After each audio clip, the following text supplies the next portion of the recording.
toujours préféré les missionnaires aux historiens. Pourquoi? Voilà. Eh oui, parce que les historiens ne sont pas des hommes de terrain, sont des hommes de bureau. Les missionnaires sont sur place. Les missionnaires, ils dialoguent avec les personnes. Les missionnaires, ils voient les choses de près. Les historiens, ils dialoguent avec des papiers. Le papier ne répond pas. Le papier n'est pas vivant. Ils dialoguent avec des textes. Alors que les missionnaires sont sur place. Et ils voient les hommes de près. Vous voyez. Or, ces jésuites portugais ont eu des controverses remarquables avec les lamas du Tibet. Et c'est là qu'ils ont compris, bien sûr, que le bouddhisme était bien une déviation du christianisme. Et que le Bouddha qu'adoraient ces gens-là, c'était bien Jésus. Mais un Jésus bizarre, qu'il appelait Sheskamoni, un Jésus bizarre et étrange, un Jésus gnostique. Seulement, les jésuites portugais n'ont pas fait attention au rapport entre la gnose et le bouddhisme. Mais ils ont bien vu que le bouddhisme était une déformation du christianisme, et ils l'ont dit et ils l'ont répété dans tous leurs textes, quand ils envoyaient le compte-rendu de leur controverse à leurs supérieurs romains. Tout le temps dit.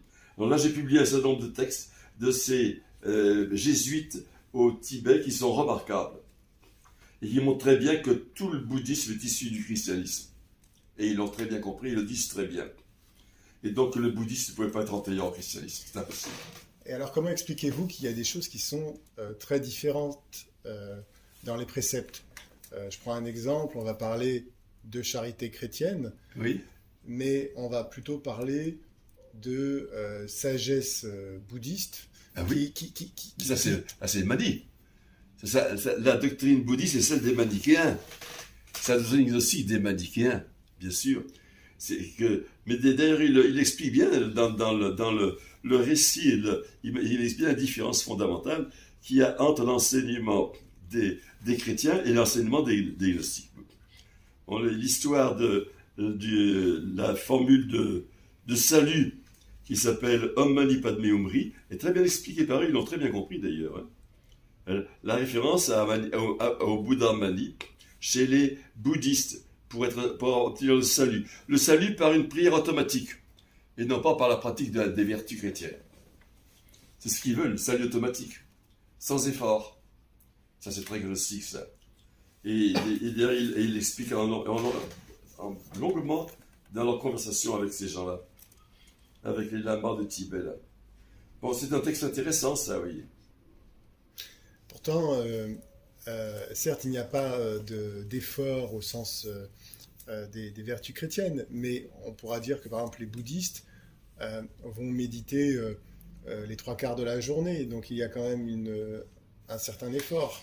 C'est pas un effort, c'est un refus de l'effort. C'est un sommeil. C'est un début de nirvana. C'est le refus de tout effort. La vie sans effort. C'est le contraire, le bouddhisme. C'est un laisser-aller général. Vous voyez ? C'est ce qu'on appelle le quiétisme. Est-ce que le quiétisme, c'est un peu l'indifférenciation? Avec indifférence. Quiétisme et indifférence. Est-ce que c'est une caractéristique également de la gnose, l'indifférenciation? Ah, pas toujours. Le gnostique, il cherche le salut.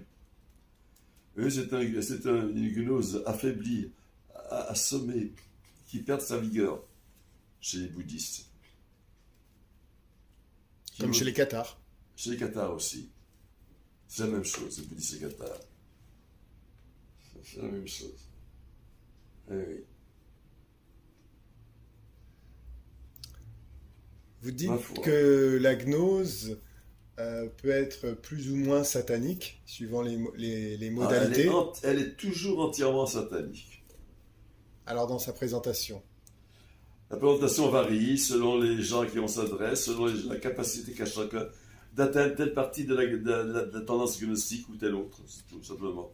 C'est de la présentation qu'il y a des variations à l'infini. Je vous dis, la gnose, c'est un thème et des variations.